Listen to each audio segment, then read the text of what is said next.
Desde su fundación en 1994, el Museo del Holocausto de Buenos Aires se convirtió en un espacio de referencia para la memoria de la Shoah, tanto a nivel nacional como internacional. A 30 años de su creación, acompáñanos a conversar sobre el pasado, presente y futuro de nuestra institución. Esto es Nuestra Memoria Podcast, una producción del Museo del Holocausto de Buenos Aires. Hoy hablamos con... Bueno, yo soy Diana Wang. A los efectos de esto que estamos haciendo, mi título más importante, si puedo ponerle el nombre de título, es que soy hija de sobrevivientes de la Shoah y que siento que esta casa, el museo, es parte de mi vida, es una parte importante de mi vida. Soy Aida Ender, soy hija de sobrevivientes de la Shoah. Tengo una vida normal de actividad comunitaria desde hace muchos años y desde hace 20 años relacionada con el tema de la Shoah. En este episodio, las segundas generaciones y la memoria de la Shoah. Bueno, Diani, vamos a empezar, como se dice, por el principio. ¿Cómo empieza tu vínculo con el Holocausto? Me sonrío porque es una historia que la cuento muchas veces. No solamente porque es algo que me pasó a mí, sino porque es algo que le pasa a más de uno. Yo no vivía como judía, y no porque en mi casa se negara de ninguna manera, sino porque esto no era un tema. No era un tema que estuviera instalado como eje de identidad. En mi casa el Día del Perdón era un día diferente de otros días. Mi mamá no comía todo el día. Mi papá sí, mi papá. Mi mamá no comía todo el día y a la tarde aprendí una vela que duraba 24 horas. Eso era raro porque no lo hacía nunca. Y en la tarde del Día del Perdón se vestía muy elegante, se maquillaba y casaba, se peinaba y todo esto. ¿A dónde vas? Me voy al Shil. Y entonces le decía, ¿para qué? Para acordarme de mis muertos. Y se iba. Esto fue toda mi infancia. Todo se vino abajo cuando las chicas empezaron a hablar del vestido. ¿Y qué vestido? Si yo no había preparado ningún vestido. Entonces, bueno, para hacer la historia corta, cuando pedí el vestido, me preguntaron por qué, finalmente a los 8 años no sabía mentir muy bien. Hoy todavía me cuesta, hoy sé un poco mejor, pero me cuesta. Cuando dije lo de la primera comunión, fue una tragedia en mi casa. Mamá se puso a llorar, se puso a los gritos, a ver mi papá, y mirá lo que hicimos, la queríamos proteger, y al final, mirá lo que está haciendo. ¿Y por qué no puedo hacer la primera comunión? Porque somos judíos. Yo era la primera vez que había escuchado esa palabra en boca de mis padres. Y bueno, nada, cuando fue la bomba en Lamia, recibí la noticia por boca de mi mamá, que estaba desesperada porque me informó que nos querían matar otra vez. En ese momento, en la primera persona del plural, el nos de mi mamá, me corrió ese velo que tenía delante de los ojos y dice, pucha, soy judía, y a mí me podían haber matado. Y cuando mi mamá decía nos, quiere decir que yo también podía haber sido una de las víctimas. Y en otra vez, nos quieren matar otra vez, en otra vez se reinstaló la Shoah y toda la historia de la Shoah, que yo conocía, no es que no conocía, pero no le había dado importancia. Me parecía que era una cosa más de mis padres.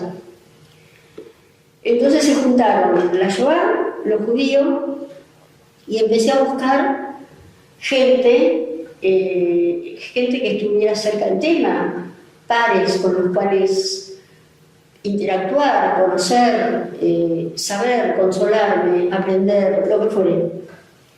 Y encontré unas hijas de sobrevivientes y empezamos a hablar.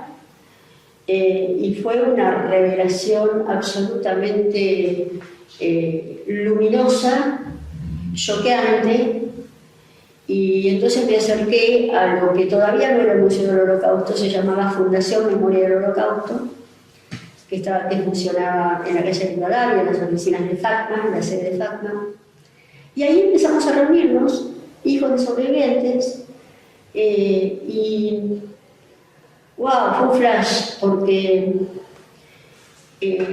todos contábamos lo mismo, y al mismo tiempo todas las historias eran diferentes, es decir, pasaban las dos cosas simultáneamente. La temática del Holocausto es algo que está incorporado a mi persona, porque nací en un hogar donde mi papá hablaba permanentemente de su vida como sobreviviente. Mi mamá nunca habló, pero viví, crecí con las historias de los sobrevivientes a mi alrededor. Es decir, no habiendo familia, todos los que me rodeaban tenían que ver con esos amigos que mis padres tenían, que eran casi todos sobrevivientes. Y crecí escuchando esas historias que quedaron en algún lugar de mi memoria y que después de mucho tiempo pude rescatar de esos retazos que quedaron en mi memoria. Y después que murieron mis padres me pregunté a mí misma en ese momento qué hago con todo lo que sé y de lo que nunca hablé. Y ese es mi contacto primario, digamos, con la Shoah. Es decir, crecí con esto, soy hija de sobrevivientes. Y bueno, así fue como me acerqué al museo, y a partir de ahí seguí los distintos avatares que fue teniendo la organización hasta llegar a esto que soy. Sí, en Rivadavia supongo que empieza la semilla de lo que fue los niños de la Shoah, que es el antecedente de generaciones de la Shoah. ¿Qué recordás de ese proceso de construcción en ese grupo de sobrevivientes jóvenes y primera generación nacida al calor de la posguerra? Al principio no había sobrevivientes, al principio éramos todos segunda generación. Y se empezaron a acercar sobrevivientes, en realidad no me acuerdo cómo fue pasando, pero empezaron a haber actividades, encuentros, películas, distintas cosas, y fueron apareciendo sobrevivientes. Y se produjo una especie de hermandad muy íntima y muy sólida. Y así nos acercamos al museo. Nunca estuvimos lejos, pero empezamos a reunirnos en el museo nos dio un lugar, y nos empezamos a reunir en el museo, hasta que surgió la idea de hacer el encuentro de cara al futuro, que hicimos en el 2004, y lo hicimos, es decir, todavía no formamos parte del museo, el museo nos prestaba el lugar, y nosotros queríamos asociarnos de manera legal para solventar el encuentro, para administrar el encuentro, para conseguir los fondos y hacer todo lo que había que hacer. Y entonces teníamos que ser una organización nosotros también. Entonces recuerdo la noche donde teníamos que elegir un nombre, y Niños de la Shoah estaba ganando, Niños de la Shoah ganaba. Pero de Niños de la Shoah nos quedábamos afuera, los hijos de sobrevivientes y los sobrevivientes más grandes. Entonces fue toda una discusión muy acalorada, con votación, con argumentos, con todo esto, y finalmente ganó Generaciones de la Shoah, en donde estábamos incorporados, estaban las generaciones de la Shoah. Y junto con el museo hicimos el encuentro de cara al futuro, que fue un encuentro maravilloso, en donde tal vez por primera vez en Buenos Aires hubo una cosa abierta donde pasaron todas las cosas que pasaron alrededor de la Shoah. Yo me enteré en el año 95 que el año anterior se había creado la Fundación Memoria del Holocausto, y la que me informó de esto fue una hija de sobrevivientes, Riva Elber, que fue la que me informó acerca de la creación de este lugar que funcionaba en la calle Rivadavia, en una sede que era de FACMA, que no tenía nada que ver con la Shoah, pero que se había creado por un grupo de gente que yo no conocía, y fui a conocer, me intrigó bastante. Y ahí terminó un poco el periodo inicial, porque bueno, yo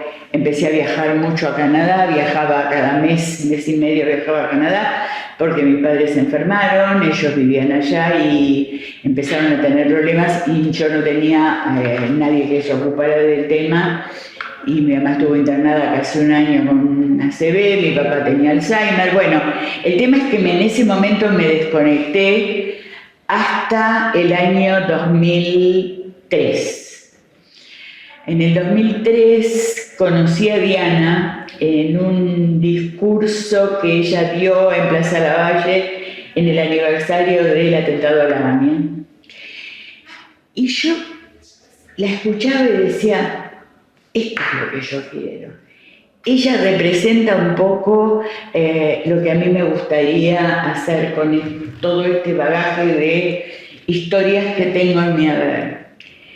Le mandé un mail a Diana, me lo contestó enseguida, nos conocimos a la semana y me invitó a participar de un encuentro que se hizo en el museo. Conocí por primera vez el museo acá, y el encuentro del 2004 de Cara al Futuro, que fue una vivencia muy fuerte, porque fue un congreso internacional. Estuvimos un año casi preparándolo, y durante el transcurso de ese año decidimos, con un grupo de gente que venía de un grupo que se llamaba Los Niños de la Shoah, que se había formado como 7 u 8 años antes, con aquellos sobrevivientes que habían sido niños durante la Shoah, el cual conocía mucha gente muy valiosa. En esos años que estuvimos junto a Yerita Peitar, pasaron muchas cosas. Una de las cosas que hacíamos era, teníamos reuniones frecuentes entre nosotros. Las llamábamos reuniones de corazones abiertos. Nos juntábamos, primera y segunda generación, o sea, sobrevivientes de todas las edades, e hijos de sobrevivientes, y nos contábamos nuestras historias. Además de contar nuestras historias, esto fue un elemento de cohesión muy fuerte, muy fuerte, porque se generó una intimidad grupal, una solidaridad grupal muy conmovedora para todos. Transcurridos 2 años en ese lugar, la organización Yerita Peitar, cuyo presidente José Moscovich se enteró de nuestra existencia y sabía de nuestra existencia y funcionaba en la calle Paso y Corrientes, que fue la primera organización de sobrevivientes que existió en la Argentina, formada en los años 60, donde los sobrevivientes organizaban muchísimas actividades. Cada nacimiento de nieto, cada casamiento era festejado y sentido por todos nosotros como absolutamente propio. La otra cosa que pasaba era, hacíamos eventos hacia afuera, distintas cosas. Por ejemplo, teníamos un ciclo de películas en AMIA, que pasados tantos años, ¿sabes que todavía hay gente que me dice, ¿no van a hacer otra vez esos ciclos de cine en AMIA? Eran ciclos muy interesantes, porque estaba la película y había toda una referencia, y después nos quedábamos hablando. hacíamos encuentros de distintas temáticas abiertos a la gente. Y en esos años generamos dos proyectos, que es el proyecto Aprendiz y los cuadernos de la Shoah. Dos proyectos para los cuales contamos con el apoyo total de Yerita Peitá y que nos fueron como nuestro sentido de pertenencia y esa nueva fuerza aglutinante que encontramos haciendo juntos.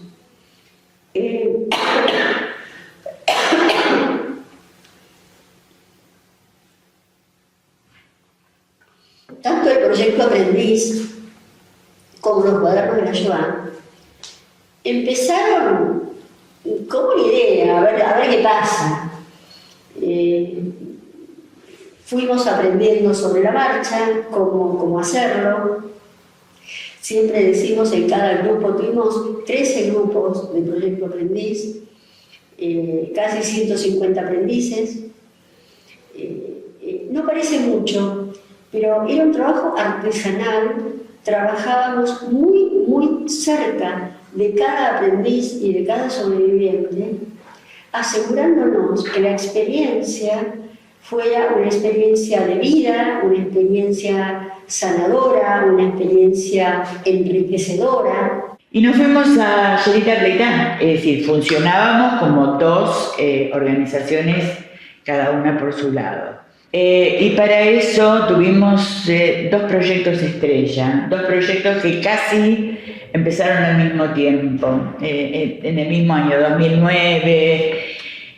Uno fue el proyecto Aprendiz, y el proyecto Aprendiz que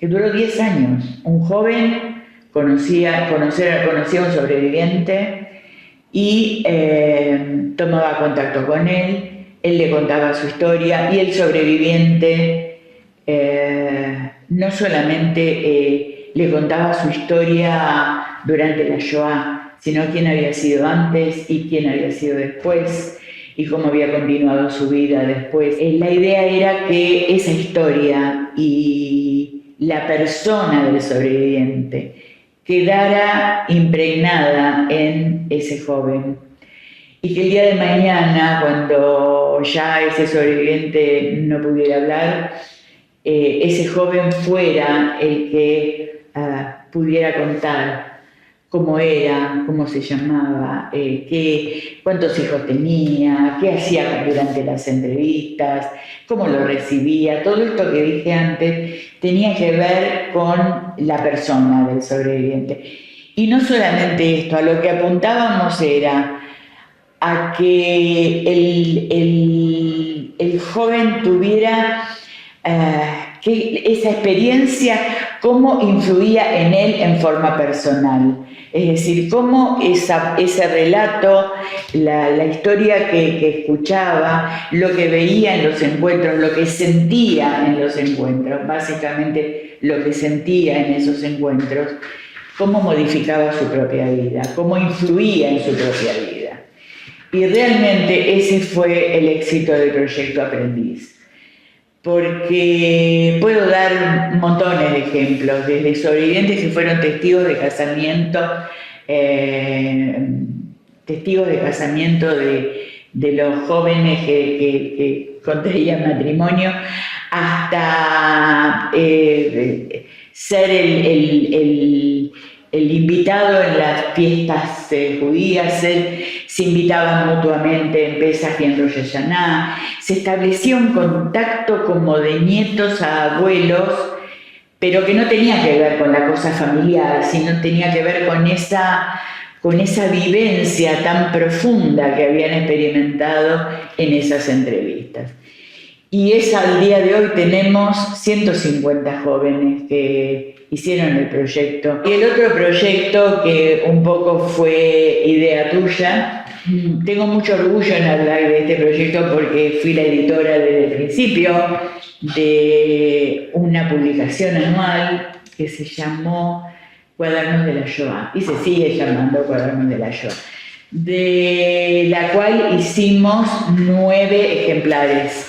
Lo que nos pasaba era que veíamos que había esta ley nacional que es el 19 de abril, en ese día en las escuelas se tiene que hablar de la Shoah, se tiene que hablar del Holocausto.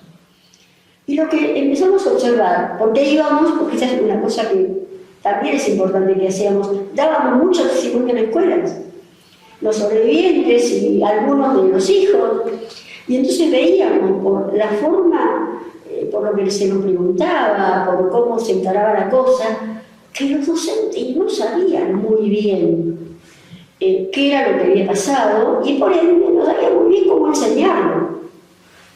Y que temíamos que eso fuera como un día de tirar 4 o 5 frases y nada más, y que no pudiera generar lo que nosotros creíamos que podía generar la comprensión y el estudio de la Shoah.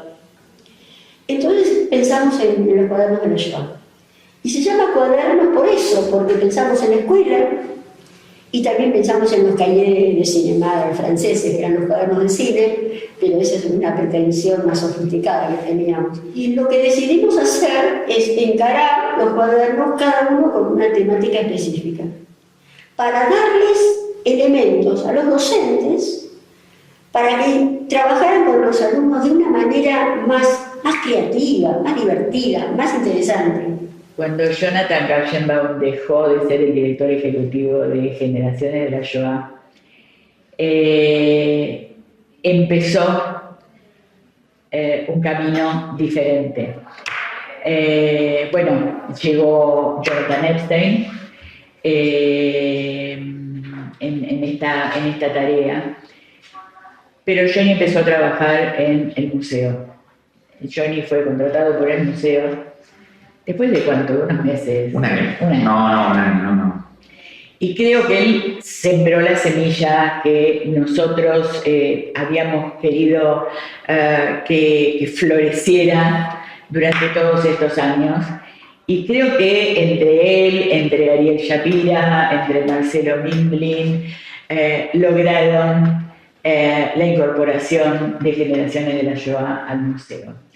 Esta fue para nosotros un inicio, un renacimiento. Creo que fue el puntapié inicial para que nosotros también iniciáramos una nueva etapa, de la cual estamos absolutamente orgullosos de pertenecer al museo, ya que el respeto y las ganas de que nosotros nos incorporáramos al museo fue algo que percibimos de entrada, que fue algo que sé que Johnny fuiste uno de los factores primordiales,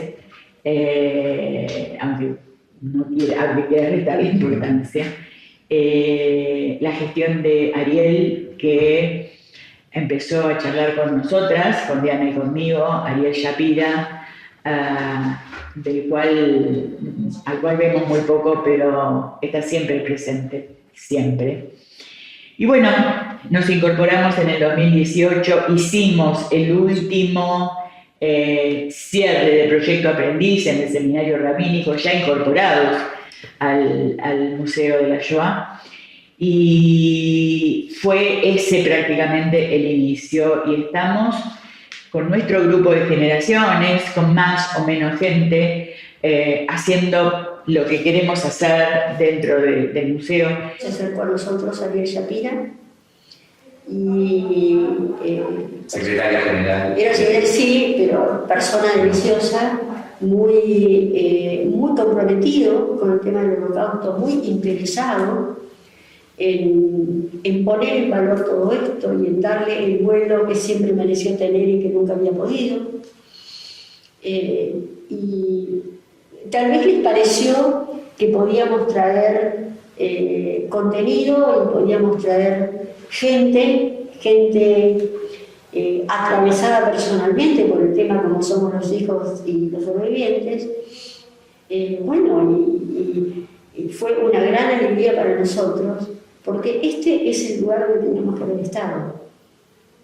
Y no tiene sentido diversificar recursos, es decir, estemos juntos, estemos haciendo lo mismo,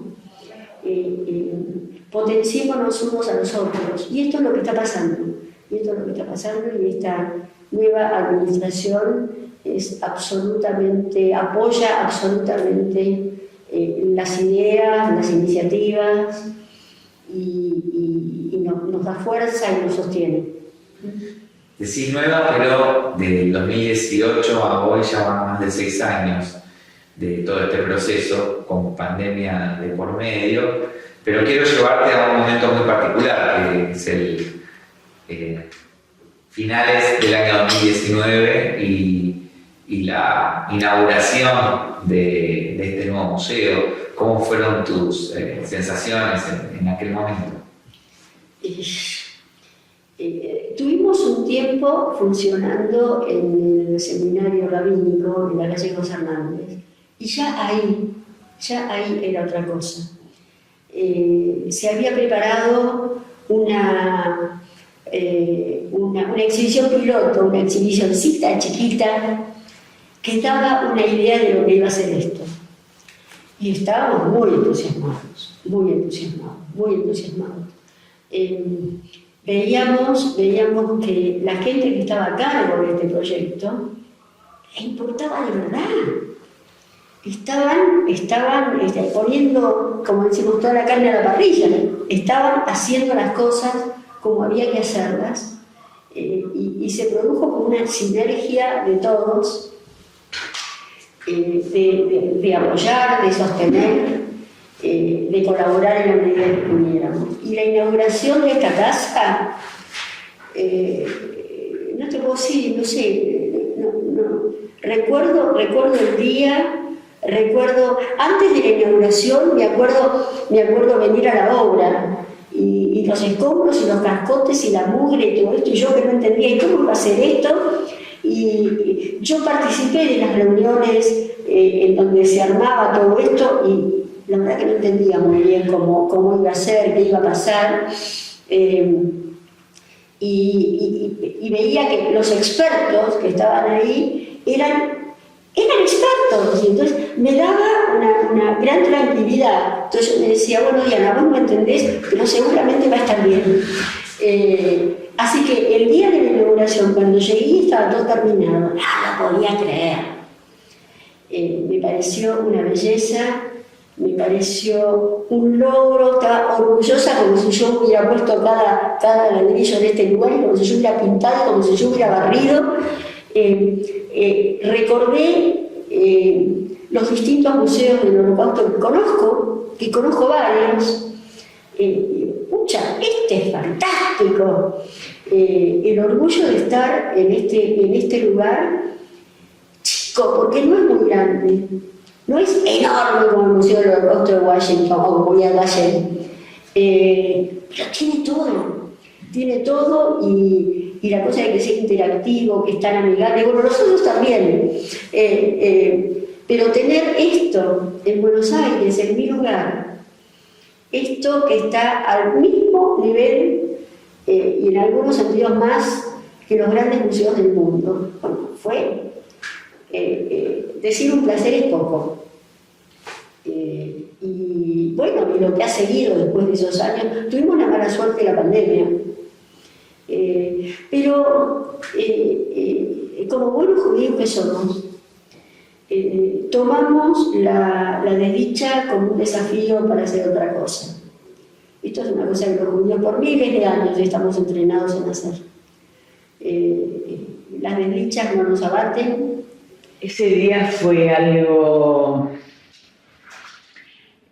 fue una bisagra porque, es decir, ya habíamos entrado al museo en construcción, al nuevo museo en construcción, ya lo habíamos visto mientras se iba construyendo ya en las etapas, hubo una visita un par de días antes con sobrevivientes, con la segunda generación.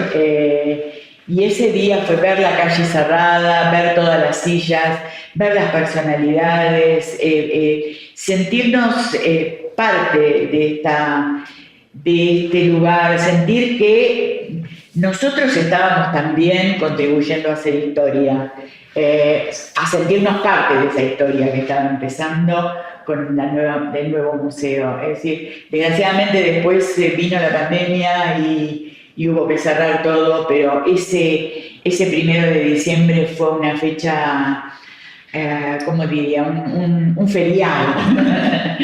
Para nosotros un feriado porque, bueno, se hizo domingo, era día de... Pero sentir que ese lugar al que volvíamos, porque no era un lugar al que veníamos por primera vez, era un lugar al que volvíamos como nuestra casa. ¿Qué recordás de todos estos años, de tu vínculo y de algunos sobrevivientes o algún sobreviviente que quieras recordar o alguna? Uy, son tantos, y tantos que se fueron y que nos enseñaron tantas cosas. Yo primero quiero resaltar a una figura que para mí es el símbolo de lo que yo considero que un sobreviviente que impactó mucho en mi vida desde que la conocí, que es Lea Novera, que me adoptó.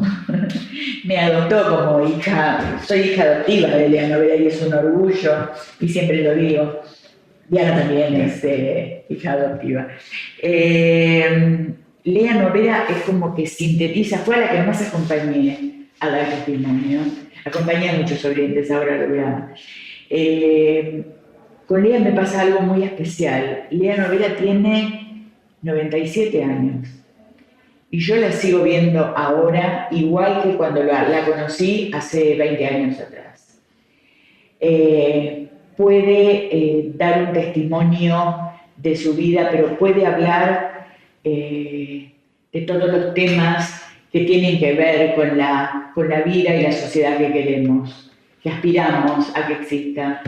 Esta cosa de trabajar por un mundo mejor lo sintetiza Lea Novera. Para mí es admirable, tengo por ella un cariño y una devoción, digamos, como no sé, es muy difícil de explicar los sentimientos, ¿no? Es muy difícil, pero para mí ella sintetiza todo. ¿Sabes qué me acuerdo? Cuando yo empecé con todo esto, mi mamá me dijo, ay, nena, ¿para qué te metes con esto, con la guerra? Decía mi mamá. ¿Para qué te metes con la guerra? ¿A quién le importa? A nadie le interesa. Mis padres se murieron antes del despertar de todo este interés en el mundo por la Shoah, y por los sobrevivientes y por la historia. Se fueron sin conocerlo. Entonces cada vez que entro al museo me encuentro con esto, pienso, ¿viste, mamá? Es muy placentero sentir que lo que uno hace, lo que a uno le importa, también le importa a los demás. Aida, ¿cuáles son para vos los desafíos presentes y futuros para los próximos 30 años del Museo del Holocausto de Buenos Aires? Para los próximos 30 años, en primer lugar, a mí básicamente lo que más me moviliza es ver la cantidad de gente que está conociendo el museo y cómo el museo está penetrando en la sociedad. No sé si la palabra es penetrando, pero se está abriendo la posibilidad de que la gente conozca esto de una forma tan efectiva como la que muestra el museo. Es decir, las visitas de los jóvenes, las visitas de las instituciones, las visitas de las organizaciones nacionales y extranjeras. Y lo que pienso para los futuros 30 años es que cada vez se incorpore, primero que cada vez se incorpore más gente. ¿Qué desafíos pensás que tiene la memoria del Holocausto y el museo para los próximos 30 años? Pavada de pregunta. A ver, yo hablé, hace un rato mencioné lo del 7 de octubre, el feroz ataque de Hamás a Israel, y esto cambió todo. hasta ese momento yo, y muchos como yo, hasta me atrevo a decir la mayoría, creíamos que todo esto que habíamos hecho finalmente había conseguido reducir el antisemitismo, reducir la judeofobia, que fuéramos vistos de manera más amigable por el resto del mundo. De hecho, desde la Shoah hasta el 7 de octubre, yo creo que el pueblo judío vivió la etapa de florecimiento más grande de la que tenemos memoria. Pudimos desarrollarnos, crecer en múltiples aspectos, de múltiples maneras, en muchos lugares. Y de pronto, lo que pasó el 7 de octubre, no solamente lo que pasó el 7 de octubre, miento, sino lo que pasó después del 7 de octubre, lo que empezó a pasar el 8 de octubre. Interesante, habría que diferenciar el 7 y el 8 de octubre, porque el 7 de octubre fue un ataque de Hamás. El 8 de octubre empezó a pasar una cosa muy rara, una ola muy rara en todo el mundo. Empezó una cosa diferente, en donde de víctimas pasamos a ser vistos como victimarios por alguna parte de la gente, por muchos estados nacionales, por organizaciones internacionales, por alguna parte del mundo académico. Fue un segundo shock. Fue como, además de lo que pasó, además tenemos que responder a este ataque. Entonces lo que me parece que para los próximos 30 años se nos abre todo este desafío.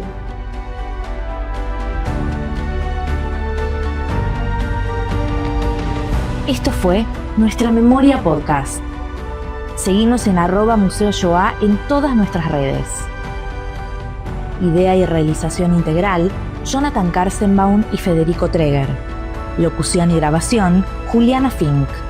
Producción artística, diseño sonoro y edición, Marco Tonizo. Agradecemos especialmente a todas las personas que participaron de este proyecto y te esperamos en el próximo episodio de Nuestra Memoria Podcast. Esta producción fue realizada por el Museo del Holocausto de Buenos Aires.